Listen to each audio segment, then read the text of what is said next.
Hi, welcome back to another video. This is the 7Artisans 35mm Dream Cine lens, coming in at T1.5. It's part of a set of 3.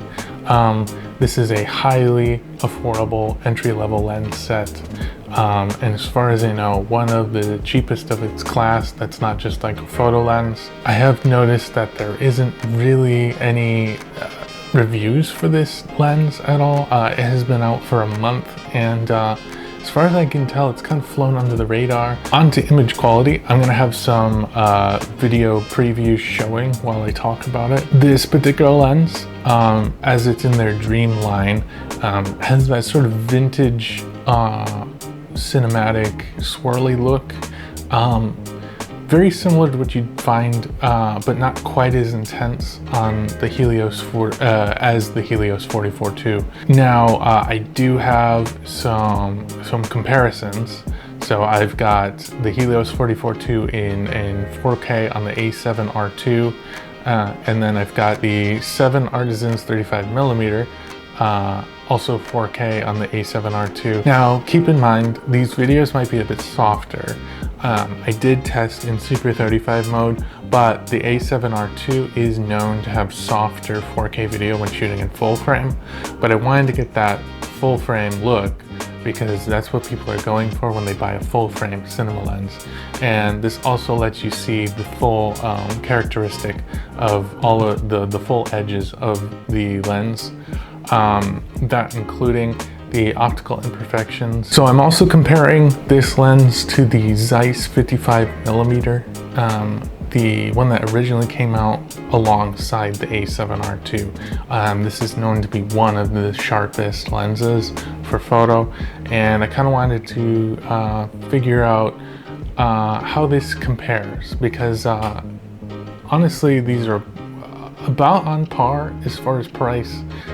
You can get the Zeiss 55 for around $350, and of course the 7Artisans is $299. Now you can see that the Zeiss 55mm, while it is pin sharp in the center, it does kind of fall off towards the edges, and you're going to see about the same kind of characteristics with the 7Artisans, where the sharpness does fall off.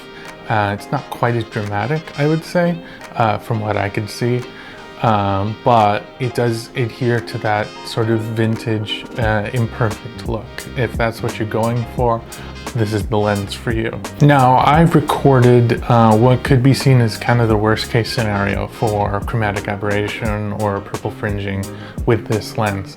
I had a lot of shots that, quite frankly, were blown out because my ND filter wasn't quite strong enough. Initially out of the camera, you're gonna have a lot of this optical imperfection with the lens not being able to decipher the full spectrum of color. Now, a great feature of this lens, and something you can't exactly take out in post like you can with the chromatic aberration, is the focus breathing. I saw little to none. In fact, I'd say borders on none. I racked focus quite a few times, and I noticed exactly 0 focus breathing, which is really great. Another stress test that I ran was shining both an iPhone flashlight and a small film light at the camera during an indoor scenario, and I noticed that the flaring wasn't bad at all.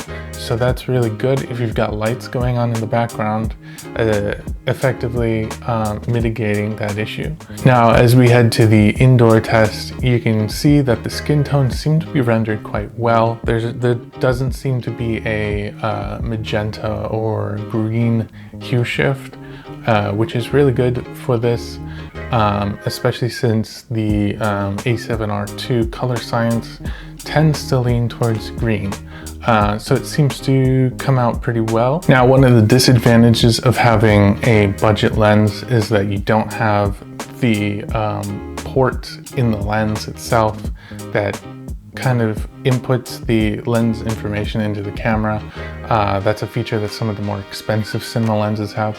And so to that, it does affect the stabilization. I have the 5-axis steady shot in this A7R II running at full frame, and due to the fact that this lens doesn't send any EXIF data to the camera, it does reduce that to 3-axis stabilization. But I was able to get some handheld walking shots, and altogether it wasn't bad. Definitely get a gimbal though for any sort of running or fast walking. Now, I think this lens could be really good for budget filmmakers, especially with that $299 price tag.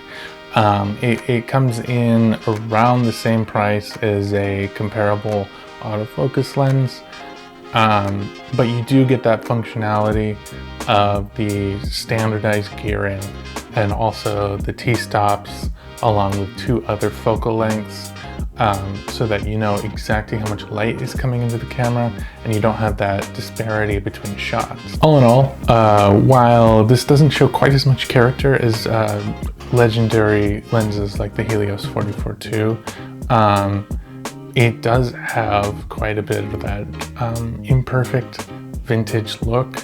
And honestly, when it comes down to it, lens choice is subjective, and what I think would make a great lens is going to be different from what you think makes a great lens.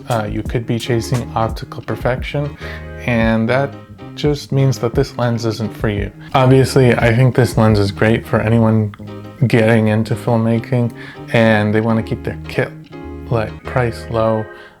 This kit altogether with the $700 body and $300 lens, you can keep it about $1,000 and you get a really great setup. But yeah, let me know what you think down in the comments. Obviously, if there's anything you want to see, I could always do a second deep dive into this. Keep in mind that this whole talking head shot was also shot on the 35mm 7Artisans Dream. So take a look at what you see here, and that could give you a good perspective. But yeah, that about wraps this up. This has been my review of the 7Artisans T1.5 Dream Cine lens. I'd like to keep making videos much like this. I have gotten a bit rusty, it's been a while, but I think with this new equipment, it's kind of getting me back in the game. But yeah, make sure to like and subscribe and put your feedback below in the comments, and I'll see you guys in another video.